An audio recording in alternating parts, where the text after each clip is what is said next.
وعلیکم السلام ورحمۃ اللہ وبرکاتہ۔ پوچھتے ہیں کہ باغ فدق واقعے میں کتنی سچائی ہے؟ دیکھیے، فدق کا جو واقعہ ہے، نبی کریم صلی اللہ علیہ وسلم کی وفات کے بعد حضرت فاطمہ الزہرا رضی اللہ تعالی عنہا نے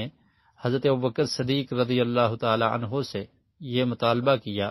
کہ فدق میں سے مجھے وراثت میں حصہ دیا جائے۔ تو ابوبکر صدیق رضی اللہ تعالی عنہ نے ان کو یہ حدیث سنائی کہ پیارے رسول صلی اللہ علیہ وسلم کا یہ فرمان ہے کہ جو ہم چھوڑتے ہیں وہ صدقہ ہوتا ہے اور ہماری وراثت نہیں ہوتی۔ اور ایک حدیث کے الفاظ ہیں کہ اللہ کے رسول نے فرمایا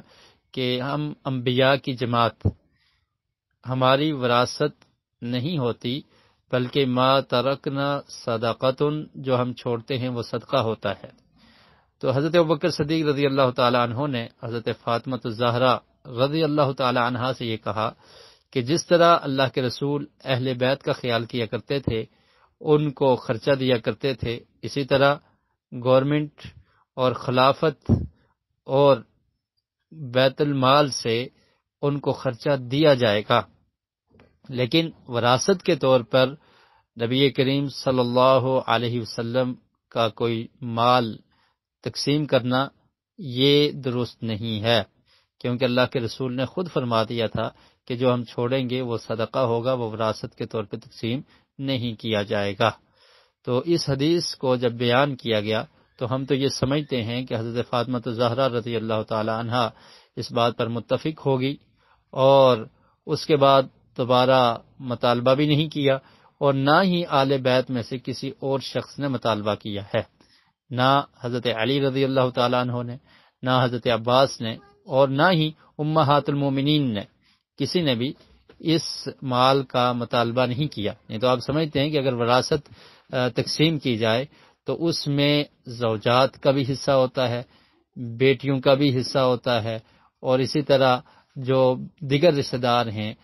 نسبی جن کے ساتھ تعلق ہے ان کا بھی حصہ ہوتا ہے، لیکن یہ بات سب صحابہ کرام اور آل بیت سمجھتے تھے کہ نبی کریم صلی اللہ علیہ وسلم نے فرمایا کہ ما ترکنا صدقۃ، جو ہم چھوڑتے ہیں تو وہ صدقہ ہی ہوتا ہے۔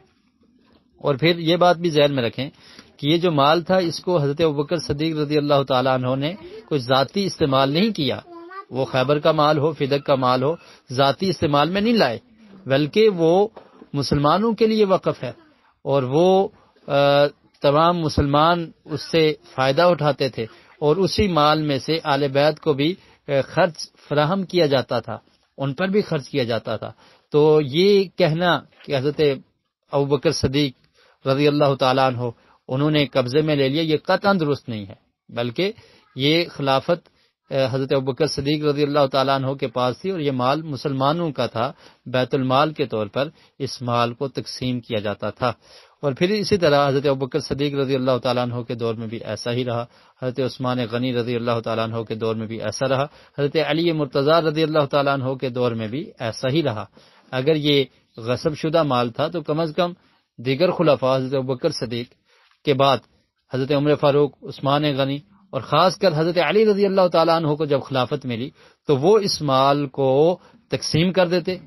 اور کہتے کہ یہ وراثت ہے، لہٰذا یہ آل بیت میں اور آل رسول میں تقسیم کیا جائے گا، جبکہ وہ یہ سمجھتے تھے کہ یہ معاملہ ایسا نہیں ہے، یہ نبی کریم صلی اللہ علیہ وسلم نے جو مال چھوڑا ہے یہ صدقہ ہی ہے۔ تو یہ خواہ مخواہ سے جن لوگوں کے دل میں صحابہ کرام کا بغض ہے اور جو صحابہ کرام کے بارے میں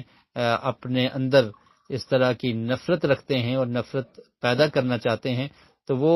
اس بات کو لے کر تو صحابہ کرام پر اور خصوصاً حضرت ابوبکر صدیق رضی اللہ تعالیٰ عنہ پر طعن و تشنیع کرتے ہیں، اور پھر یہ بھی سمجھ نہیں آتی کہ اگر یہ بات کی جائے تو پھر آپ یہ سمجھیں گے کہ کیا حضرت فاطمہ الزہرا رضی اللہ تعالیٰ عنہا نے اس حدیث کو نہیں مانا تھا جو صحیح حدیث ہے، اور جس کی طرف حضرت ابوبکر صدیق رضی اللہ تعالیٰ عنہ نے اشارہ کیا کہ فاطمہ آپ کے بابا نے یہ بیان کیا تھا کہ جو ہم چھوڑتے ہیں وہ صدقہ ہوتا ہے۔ تو اس لیے ایسی بات قطعاً نہیں ہے، واقعے کو غلط رخ دیا جاتا ہے اور غلط طرح سے پیش کیا جاتا ہے۔ نبی کریم صلی اللہ علیہ وسلم کی وراثت درم و دینار نہیں بلکہ علم تھا، اور جو آپ کی وراثت یا جو چیز آپ نے چھوڑی تو وہ صدقہ کے طور پر بیت المال میں اور تمام مسلمانوں میں اس کو خرچ کیا گیا۔ اللہ رب العالمین ہمیں حق بات کو سمجھنے کی اور قبول کرنے کی توفیق نصیب فرمائے۔